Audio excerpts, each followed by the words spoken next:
Hey everybody, welcome back again to Ken Tamplin Vocal Academy, where the proof is in the singing. I'm continuing a really fun series where I'm taking isolated vocal tracks of some of the most epic, legendary pieces of music in all of pop, rock, country, disco, you name it, history, and we're doing it. Next up is the king himself, Elvis Presley. I Can't Help Falling in Love with You. And I did a version of this myself. I'm going to put that in the description so you can check it out. But before we get started, if you wouldn't mind, please like and subscribe to my channel so I can keep new cool videos coming your way.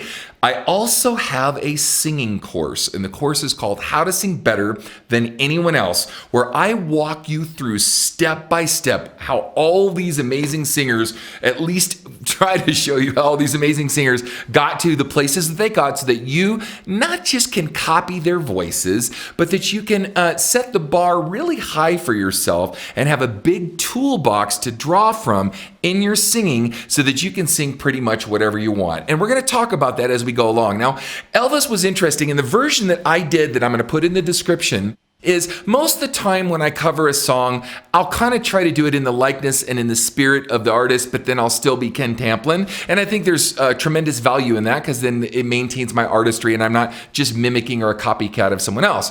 In this case, I actually did this for a movie soundtrack, and I've done a lot of movie soundtrack stuff over the years. So if you want to go to imdb.com and just put in Ken Tamplin, you'll see, some of the stuff I've done over the years, where this would be one of the pieces in there. But the reason I bring it up is because when I did this song, as I've done many other artists trying to get in the spirit of their, kind of, I don't want to say ghost to the spirit, no, but really channel sort of, the spirit of Elvis. Kidding. I realized how ginger and sensitive and genteel he was on this particular song, and also the way he covered his vowels and so forth, which we're going to talk about in a minute. But I didn't realize that he has a very, very specific technique in the way he draws down on his vowels. He stays really long in the vowel sounds themselves. So I just want to kind of dive right in and we'll talk about it. So in my version, I tried to sound really close to Elvis. It still sounds a little like me, but I think if you were to close your eyes and listen to his version, and then listen to my version, and then kind of go back and forth, you'd see what I mean about me really trying to get it like Elvis. Okay, let's do this. Here we go. Wise men say only fools rush in. Okay, so let's start with a couple things here. So this, I promised a tutorial on the voice, so let's do this now. So he starts out really long in the face. Wise men say only fools rush in. And so he actually kind of slurs a little bit in his mouth, and he doesn't overpronounce his words hardly at all. And he's really long. He's not wise men say. No, he's really long. Wise men say. I think I'm a little flat, sorry about that. But anyway, and he's got a really kind of fast vibrato, but he uses a lot of it, okay? Now, another thing he does, which I didn't really notice until I dove in and I tried to emulate this stuff, is he'll hit the first part of the word or the phrase a little hard, and then he'll back it off. He'll hit it again, and he'll back it off. Watch. He'll go, wise man say, right? Boom, back it off. Boom, back it off. Let me play it again. Check it out. Wise men say only fools rush in. Right? So let's do this with me now. Stay really long in the vowel. We want a lot of vibrato, and we want a vibrato on each note. We want to slur the words themselves, and we just want to go, wise men say only fools rush in. Now he's adding a lot of air to that sound. He's not going, fools rush in, right? He's using a lot of air in this sound. So let's continue. But And he does this a lot of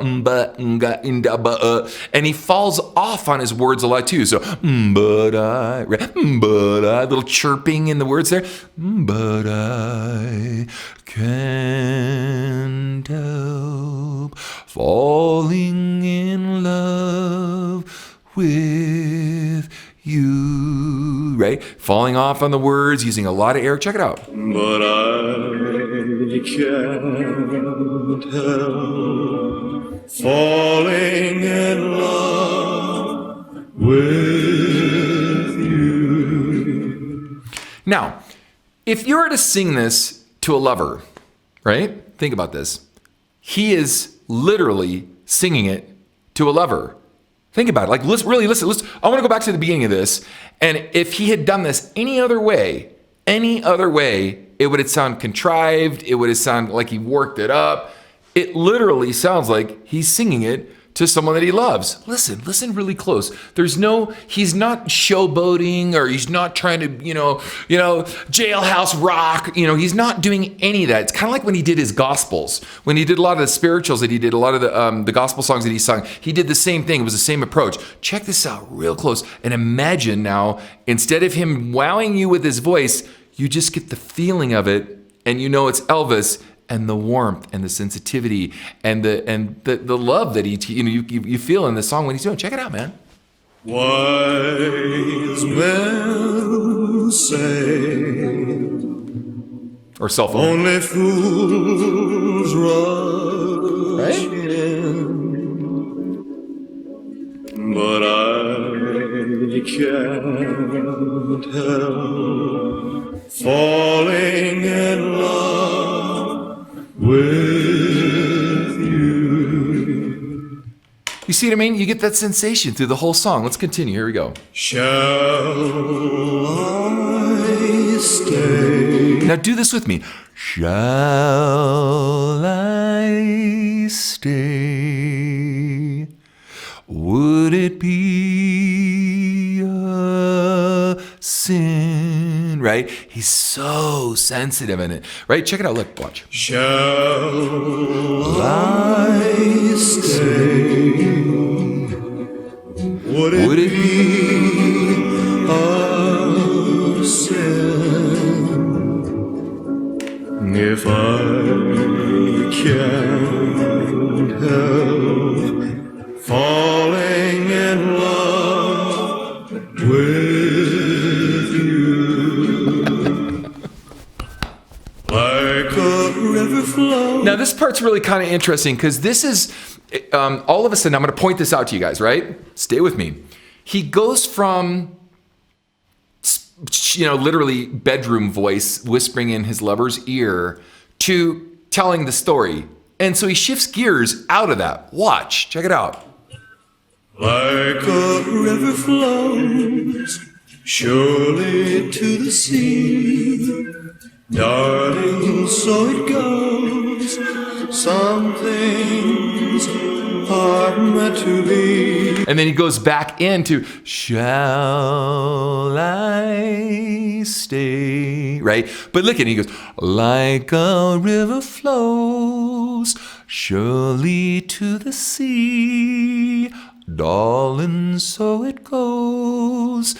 Some things are meant to be. And then he goes into the next line, right? Let's continue. Here we go. Like a river flows surely to the sea. See what I mean? Okay, let's fast forward. Here we go. Take my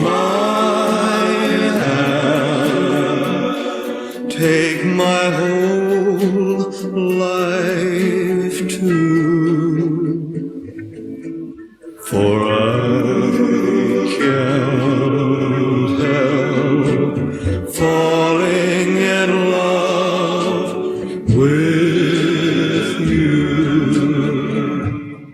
Now, I don't remember who the background vocal people are on this, but man, kudos to those guys for not stepping on or trying to outshine or overshadow the lead vocal. If you really go back and listen to those background vocals, they really come alongside him rather than look at me, look at me, look at me, right? It's not that. It's just a real gentle pillow of coming alongside, his headdress of, of telling the story. Now, the other thing too is there were other artists, like at this time and even before, that I think it was the Kingston Trio that did that for sure, for guys like Harry Belafonte and early stuff like that. And they were just Lord, what was his name? I forget. Lord Farquaad. No, that's Shrek.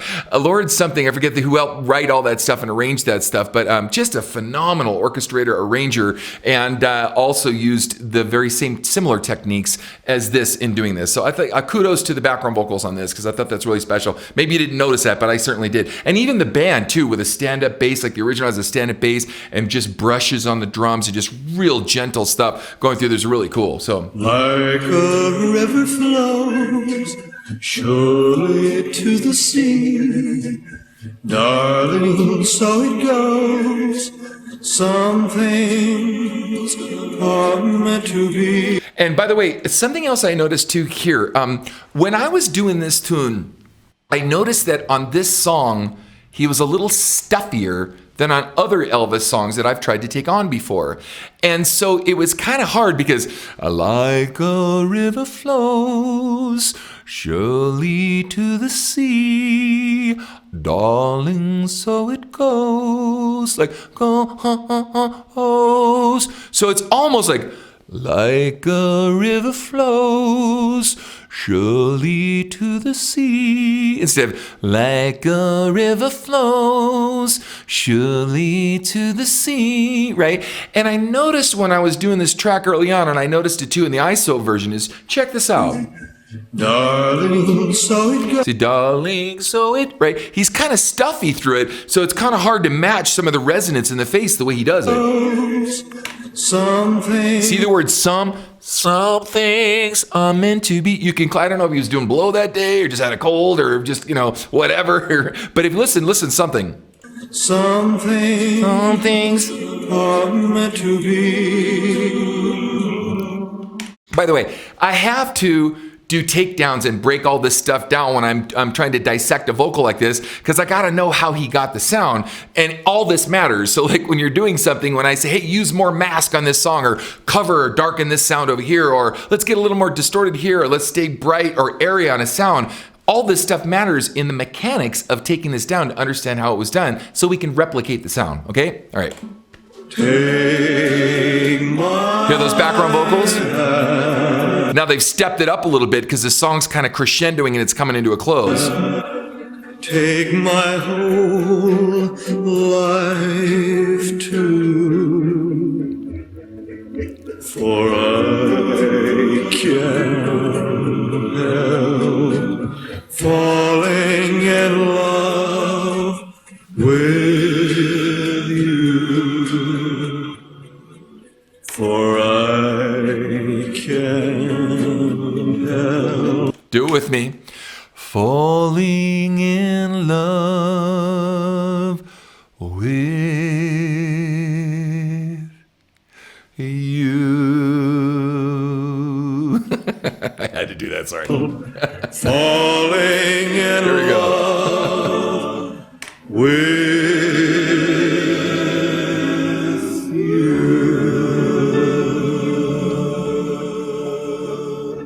Such a beautiful, moving, epic piece. You know, guys, I'm not going to go on any rants here, but I do want to close with this because I think it's important for us to take a look at what happened to music today. No offense, and I'm not trying to live in the past. I'm not one of those kind of guys. I appreciate any form of art, good, bad, indifferent. If I can find a nugget in it, I try to do that. But in today's music, where's the purity and the wholesomeness and the sensitivity and the genuineness and just all the stuff? I feel like we've lost so much in the name of just singing high notes or belting or this or that or getting creepy on telling sexual stories or just whatever that is, that we've lost the romance. We've lost the courting relationships. We've lost the mystery. You know, everyone's just going to take their clothes off and start, having sex in the streets. And instead, there's such a beautiful, sweet romance to this that it's really sexy. To me, I find that really sexy. And just because I remember one time, another little side note. Okay, all right, long time ago, I've traveled the world a lot. And I remember, my first actual time. I toured Europe a lot, but this was the first time I got to go to some nude beaches, right? I did with a band I was in many, many years ago, but this time I actually, I was on the Saint-Tropez in the south of France and, and also southern Italy, northern Italy. And I remember, going down this beach, and it was a topless beach. It was a nude beach, really. And, bodies aren't that awesome all the time unless they're kind of perfect. And it was funny because after a while, it lost its sexiness, right? It's kind of nice to have something covered, a little tease here and there, a little something to have some mystery. And so it was funny that several of the people that I'd seen on the beach that day that were like, and they put some clothes on, I'm like, hey, they cleaned up pretty good, right? So I say that to say that we're living in an age where everybody wants everything so fast and just, shovel that fast food stuff down their throat so fast. And to me, I think this is elegant. I think it's beautiful, it's romantic, it's sexy, it's Elvis. Thank you guys for joining me, and definitely check out my next video.